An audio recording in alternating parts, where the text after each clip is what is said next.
ঢাকার উত্তরায় milestone school and কলেজে বিমান দুর্ঘটনার ঘটনায় মৃতের সংখ্যা বেড়ে হয়েছে ২৭।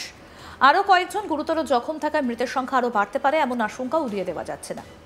এই বিমান দুর্ঘটনায় মৃত্যু হয়েছে ফ্লাইট লেফটেন্যান্ট তৌকির ইসলাম সাগরের, কিন্তু দুর্ঘটনায় ভেঙে পড়েছে চীনের তৈরি F-7 ফাইটার জেট।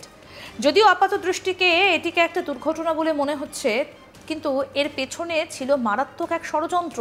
উঠে আসছে সেই রকম বেশ কিছু তথ্য। জানা যাচ্ছে বাংলাদেশের সেনাপ্রধান ওয়াকারুজ্জামানকে জানে শেষ করার জন্য নাকি পরিকল্পনা হয়েছিল। একথা আমরা বলছি না, ভারতের ডিফেন্স বিশেষজ্ঞ বিশ্লেষক RK শ্রীবাস্তব আজ তাক বাংলা লাইভ অনুষ্ঠানে এই তথ্য সামনে এনেছেন। কেন এই কথা তিনি বলছেন? যুক্তি হিসেবে তিনি বলছেন, সোমবার ২১শে জুলাই এই দুর্ঘটনার দিন কিন্তু দেশের বায়ুসেনা প্রধান এবং নৌসেনা প্রধান বাংলাদেশে ছিলেনই না, তারা দুজনেই তুরস্কে ছিলেন। বাংলাদেশে কেবল ছিলেন দেশের সেনাপ্রধান ওয়াকারুজ্জামান। যে জায়গায় বিমানটা ভেঙে পড়েছে সেখান থেকে সেনা হেডকোয়ার্টার থেকে শুরু করে দেশের গুরুত্বপূর্ণ বহু জায়গার দূরত্ব খুবই কম। ডিফেন্স বিশেষজ্ঞ RK শ্রীবাস্তবের মতে গোটা ঘটনাটাই পূর্ব পরিকল্পিত। বাংলাদেশের সেনাপ্রধান ওয়াকারুজ্জামানকে জানে শেষ করার জন্যই নাকি এই ফাইটার জেটটা ওড়ানো হয়েছিল। তবে ফাইটার জেটের চালক লেফটেন্যান্ট তৌকির ইসলাম সাগর নিজেকে শেষ করে স্কুল বিল্ডিংয়ের কাছে এসে ক্রাশ করান বিমানটিকে। যদিও নিজেকে শেষ মুহূর্তে ইজেক্ট করলেও প্রাণে বাঁচেননি তিনি। এই ফাইটার জেটটা যদি ওয়াকারুজ্জামানের বাসভবনে ভেঙে পড়তো তাহলে কিন্তু সোমবারই শেষ হয়ে যেতেন তিনি। ডিফেন্স বিশেষজ্ঞ RK শ্রীবাস্তবের মতে দীর্ঘদিন ধরে সেনাপ্রধান ওয়াকারকে সরিয়ে দেবার একটা চক্রান্ত চলছে, একেবারে জানে শেষ করার। সোমবার আরও একবার চেষ্টা হলো ওয়াকারকে জানে শেষ করার, কিন্তু এবারও প্রাণে বেঁচে গেলেন তিনি।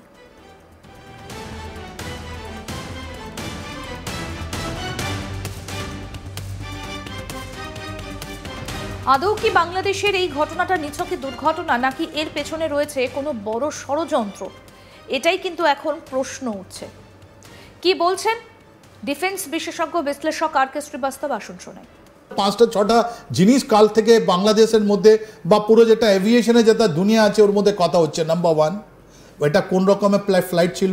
ওইটা আপনার ছিল এটা ট্রেনার না এটা ছিল ইন্টারসেপ্টার? যদি ট্রেনার থাকলে ওরা আলাদা ব্যাপার, আর ফাইটার ফ্লাইট থাকলে একটা আলাদা ব্যাপার। যদি ফাইটার ফ্লাইট থাকে তাহলে ওনাকে কেন দেওয়া হলো? নাম্বার 1। নাম্বার 2, দেখুন বারবার আপনারাও কথা বলেছেন, সবাই কথা বলেছে, মানে প্রথম জিনিসটা তো আপনি ধরতে পেরেছেন, single cockpit pilot, double cockpit pilot. দেখুন আপনি দেখাচ্ছেন একজন পাইলট, আর ওর মধ্যে যেটা ট্রেনার আছে ওর মধ্যে দুজন পাইলট বসে থাকেন, রাইট? কীরকম ছিল, কী কনফিগারেশনে ওরা উড়িয়েছে, কোন রকম ফ্লাইট আছে, কেন ওনাকে দেওয়া হয়েছে? নাম্বার 1। নাম্বার 2, ঢাকার উপরে তো উনি চক্কর কাটছিলেন কেন বাবা? এটা ওখানে তো ওটা ট্রেনিংয়ের জন্য নয়। যদি উনি ট্রেনিং পাইলট ছিলেন তাহলে ঢাকার উপরে চক্কর কাটছিলেন কেন? নাম্বার 2। নাম্বার 3, এনাকে কে পারমিশন দিল ওখানে? কেন কালকে তো আপনার এয়ার চিফ উনি নেই ওখানে, বাংলাদেশেই নেই এয়ার চিফ।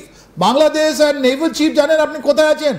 উনি আছেন, ওরা তুরস্কতে আছেন, তুরস্কতে আছেন। তো ইনি কে পারমিশন দিল এনাকে? Who is in control? কে কন্ট্রোলে ছিল ওখানে?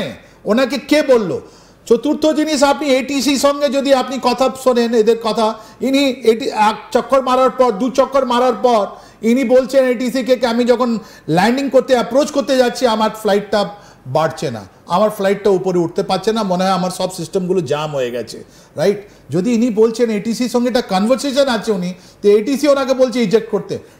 তার মানে কি হলো, ইনি যখন ওড়াচ্ছিলেন unsuspected brave son of Bangladesh, brave pilot, দেখুন আপনি দেখিয়েছেন দুজন পাইলট যার ট্রেনিং পাইলট, এই যে ব্রেভ সন ফ্লাইট লেফটেন্যান্ট তৌকির ইসলাম যাকে আমরা স্যালুট করছি, ইনি রিপোর্ট করছেন ATC-কে কি আমার সিস্টেম কাজ করছে না, তখন ATC বলছে তুমি ইজেক্ট করো। একদম একজন প্রত্যক্ষদর্শী, মানে তিনি একদিকে যখন আমরা একজন প্রত্যক্ষদর্শীর কথা এবার শোনাবো, কিন্তু তার আগে স্যার যে জায়গাটা আলোচনা করছি, মানে ইনি কি তাহলে ওয়াকারুজ্জামানকে একেবারে বাঁচিয়ে দিলেন? কারণ ওয়াকারুজ্জামানের দিকে তো অনেক দিন ধরে নজর রয়েছে, অনেক রাগ রয়েছে তার উপর অনেকেরই দেশের ভেতরে। এটা কি কোথাও একটা সেই প্ল্যানের কোনো একটা পোর্শন বলে আপনি মনে করছেন? আপনি কত সুন্দরভাবে এটা কনক্লুশন ড্র করেছেন, এটাই অ্যাসেসমেন্ট, এটাই কারেক্ট।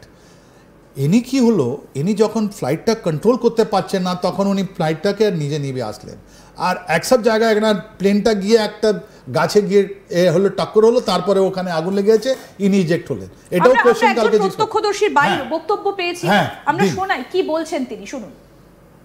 যখন নাকি বিমানটা ওই দিকে আগুন লেগে পরে এদিকে আসতেছে, তখন প্যারাশুটের মাধ্যমে স্কোয়াড লিডার যখন উড়ে গেছে তখন আমরা মানে নামাজে দাঁড়ামু, এই অবস্থায় দেখতেছি আগুন লাগছে বিমানটা। তখন আইসা প্যারাশুট এই গাছের মধ্যে আটকে গেছিল। পরে স্কোয়াড লিডার যে একটা রুমের মধ্যে পড়ছিল এটা কেউ জানতো না। অর্থাৎ এই প্রত্যক্ষদর্শীর বক্তব্য থেকে আমরা বুঝতে পারলাম যে তৌকির ইসলাম তিনি বেরিয়ে এসেছিলেন এবং সেই ছবিটাও আমাদের কাছে রয়েছে। আমরা সেই ছবিটাও দেখাই, যদিও এই ভিডিও সত্যতা যাচাই করেনি আজ তাক বাংলা। দেখুন তৌকিরকে বের করে নিয়ে আসা হচ্ছে, মানে তখনও পর্যন্ত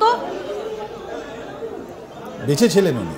হ্যাঁ, উনি বেঁচে ছিলেন। শুনুন, তাই তৌকির যিনি আছেন, যিনি আমাদের ফ্লাইট লেফটেন্যান্ট, একটা brave son of Bangladesh, A brave pilot, one of the best pilot, we are proud of him. আমরা আমাদের গর্ব উনি, রাইট। উনি যখন এটিসি ওনাকে বললো ইজেক্ট হয়ে, এটাও অনেকগুলো ওখানে কথা বলে উনি ইজেক্ট করেননি, গিয়ে প্লেনের সঙ্গে ছিলেন, উনি ইজেক্ট করেছিলেন। আপনি তো একটা উইটনেস, আই উইটনেসকে দেখাচ্ছেন কি ওনার ফ্লাইট থেকে যখন নেমেছেন তাহলে একটা সিঙ্গেল সিট বেজে, তার মানে এটা ইন্টারসেপ্টর ছিল না, এটা কী ছিল কেউ এখনও বুঝতে পারছে না। যদি তাহলে দুজন লোককে ইজেক্ট করা উচিত ছিল, তাহলে একলা ছিলেন কেন? নাম্বার, এই প্লেনটাকে কেউ কন্ট্রোল করছিল নিচে থেকে, নিচু থেকে কেউ কন্ট্রোল করছিল। আর এনাকে কোনো একটা নির্দিষ্ট একটা টার্গেট, যেটা প্রি ডিটারমাইন্ড আগে থেকে ডিসাইড করা হলো কি ওখানে নিয়ে যাব আমরা, আর ওটা মোস্ট প্রবাবলি যেখানে আপনার জেনারেল ওয়াকুরুজ্জামান আছেন। এই যে ঢাকা ক্যান্টনমেন্টে যেটা আছে, যেখানে জেনারেল ওয়াকুরুজ্জামান হতে পারেন, ওখানে গতকাল উনি ছিলেন। আপনি তো দেখবেন অনেকগুলো ভিডিওতে আপনি দেখবেন উনিও যাচ্ছেন ক্র্যাশ সাইটে। হয়তো এই প্লেনটাকে কেউ ডাইরেক্ট করে ওনার উপরে যদি কালকে দিয়ে দিত, তাহলে বাংলাদেশে কালকে নেভাল চিফ ছিলেন না, এয়ার চিফ ছিলেন না, আর ওয়াকুরুজ্জামানও যাওয়ার পর তাহলে এই যে ডিপ স্টেট আছে, যারা বারবার প্ল্যানিং করছে, যারা এত ডিপলি ওরা ইনভলভ আছে, তার মানে কি হলো, কালকে তো পুরো বাংলাদেশের শেষ।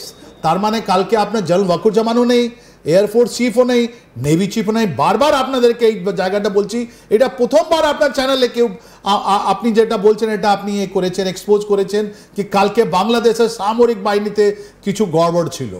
আর এই গড়বড়টা কি ছিল আপনি বলে দিলেন কি এটা কি জেনারেল ওয়াকুরুজ্জামানকে মারার চেষ্টা করা হলো। Yes, this was the deep state planning, যেটা আপনার এই যে পাইলট আছেন উনি কোনো রকমে ওইটা প্লেনটাকে ওখানে ওনার বাড়িতে উপরে না নিয়ে গিয়ে অন্য জায়গায় উনি ক্লাস করেছেন, রাইট। তো this is the deep conspiracy. এই ডিপ ইজ কনস্পিরেসি, যদি জেনারেল ওয়াকুরুজ্জামানকে শেষ করলে এই যদি প্লেনটা ওনার বাড়িতে যদি পড়ে যেত, তাহলে কারা বেনিফিটেড হতো? আমি আপনার সবাই জানে যে এইটা যদি জেনারেল ওয়াকুরুজ্জামানের উপরে যদি পড়তো, ওরা বলতো কি ঢাকার ক্যান্টনমেন্টের কাছে এসে 10 থেকে 15 কিলোমিটার মধ্যে সব যতগুলো ইম্পর্টেন্ট এরিয়া আছে সব ওখানেই আছে, এটাতে একটা প্লেন ক্র্যাশ করলো, ওই প্লেন ক্র্যাশের মধ্যে জেনারেল ওয়াকুরুজ্জামান শেষ। এত গভীর ষড়যন্ত্র কালকে হয়েছে। আর এই যে ফ্লাইট লেফটেন্যান্ট আছেন তৌকির, উনি নিজে প্রাণের বলিদান দিয়ে লোককে বাঁচালেন। বাংলাদেশের একটা পরিস্থিতি, ভয়াবহ পরিস্থিতি হচ্ছিল, ওই পরিস্থিতি থেকে বের করে উনি এনে দিয়েছেন। আরও আপডেট পেতে দেখতে থাকুন আজ তাক বাংলা। সাবস্ক্রাইব করুন, নোটিফিকেশন পেতে বেল বাটন অপশন প্রেস করুন, হোয়াটসঅ্যাপেও ফলো করুন আজ তাক বাংলা।